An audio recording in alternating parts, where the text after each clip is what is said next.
Avoir une vision illimitée de l'expiation est négative, car elle rabaisse la justice de Dieu et détruit les fondements de l'assurance du croyant.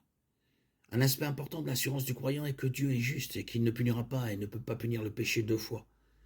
Par conséquent, le péché qui est couvert par le sang du Christ ne peut jamais être imputé au pécheur. Pourtant, c'est à cela que conduit une expiation universelle. Christ est puni pour les péchés de ceux qui ne sont pas sauvés. Et ensuite, ils sont également punis en enfer pour les mêmes péchés. L'expiation illimitée dit que bien que Christ fasse beaucoup pour apporter le salut à son peuple, sa mort sur la croix n'a pas réellement assuré le salut de qui que ce soit. La mort de Christ n'est pas suffisante en elle-même pour sauver les perdus et pour que son œuvre expiatoire soit efficace. Il y a ici une exigence que les pécheurs eux-mêmes doivent satisfaire. Et cette exigence, c'est la foi. Pour que l'homme soit sauvé, il doit ajouter sa foi à l'œuvre expiatoire de Christ sur la croix. Par conséquent, l'efficacité de l'expiation est limitée par la foi de l'homme ou son manque de foi.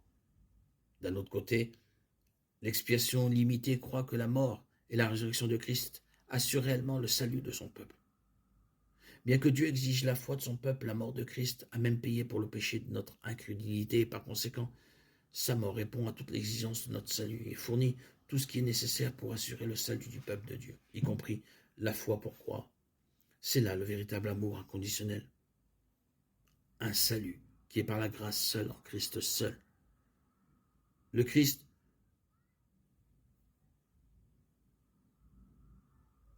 a été une expiation si suffisante qu'elle assure tout ce qui est nécessaire au salut, y compris la foi que Dieu nous donne de croire. Éphésiens 2:8. Car c'est par la grâce que vous êtes sauvés par le moyen de la foi. Et cela ne vient pas de vous, c'est le don de Dieu.